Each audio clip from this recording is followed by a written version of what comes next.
O desespero da toga. Ministros do Supremo ameaçam fuga em massa para blindar o sistema e garantir o futuro da esquerda. Saudações e sejam bem-vindos mais uma vez ao Fato Relevante. É sempre um prazer analisar os temas que movem o Brasil e o mundo com a profundidade que a verdade exige. O que está em curso no Brasil não é uma simples reforma judiciária. É um movimento de desespero institucional que expõe a fragilidade e o medo da cúpula do Poder Judiciário. Assistimos, perplexos, à ameaça de abandono de cargo por ministros do Supremo Tribunal Federal. Uma jogada ensaiada que visa, em última análise, blindar a esquerda brasileira de um futuro revés eleitoral. A fuga estratégica e o medo da retaliação.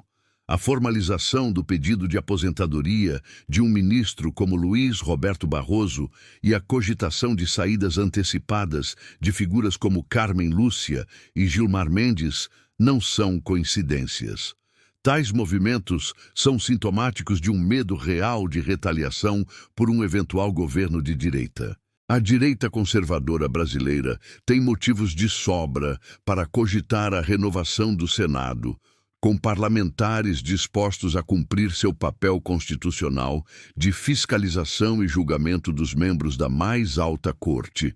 O medo de um impeachment por parte de senadores que representam o desejo popular, como Flávio Bolsonaro, e a ascensão de figuras como o pastor Silas Malafaia no Rio de Janeiro, é o gatilho desta fuga estratégica. O sistema se apavora diante da possibilidade de que as regras do jogo democrático sejam usadas contra aqueles que, por anos, exerceram um ativismo judicial que ultrapassou em muito os limites de suas prerrogativas constitucionais, minando a separação de poderes, a manobra de Lula e a blindagem ideológica. Em sincronia com o pânico do judiciário, o Poder Executivo, sob a liderança de Luiz Inácio, corre para antecipar a nomeação de novos ministros. Lula tenta, em um gesto de subserviência ao sistema e falta de confiança em sua própria reeleição, garantir que o Supremo Tribunal Federal mantenha uma maioria ideológica de esquerda pelas próximas 2 décadas. Essa manobra, disfarçada de gesto de respeito para com os ministros, é na verdade um escárnio total contra a democracia. O objetivo não é preencher vagas, mas sim perpetuar o status quo, garantindo que as pautas caras à esquerda, do ativismo judicial à perseguição política, continuem inabaláveis, independentemente do resultado das urnas. Trata-se de um movimento antidemocrático que sequestra o futuro político da nação. A pressão global e o cerco internacional. A crise institucional brasileira já ultrapassou as fronteiras. Denúncias de repressão transnacional, com a atuação ilegal da Polícia Federal Brasileira em solo americano para sequestrar cidadãos, ignorando a soberania dos Estados Unidos, colocam o regime sob o radar internacional.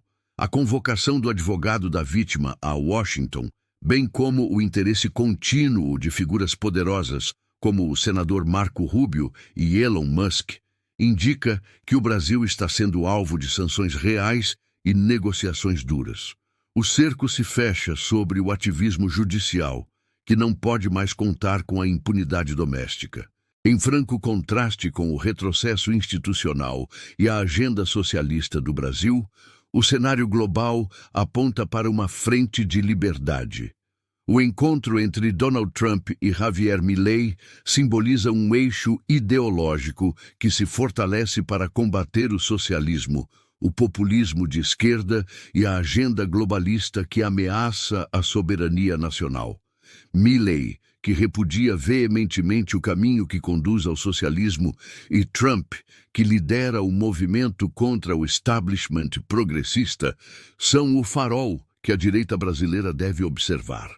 Em resumo, o que vemos é o desespero do sistema, que se sente ameaçado pela possibilidade real de uma renovação conservadora. A fuga dos ministros e a corrida de Lula para blindar a corte são a prova de que a nossa luta não é em vão. Inscreva-se neste canal.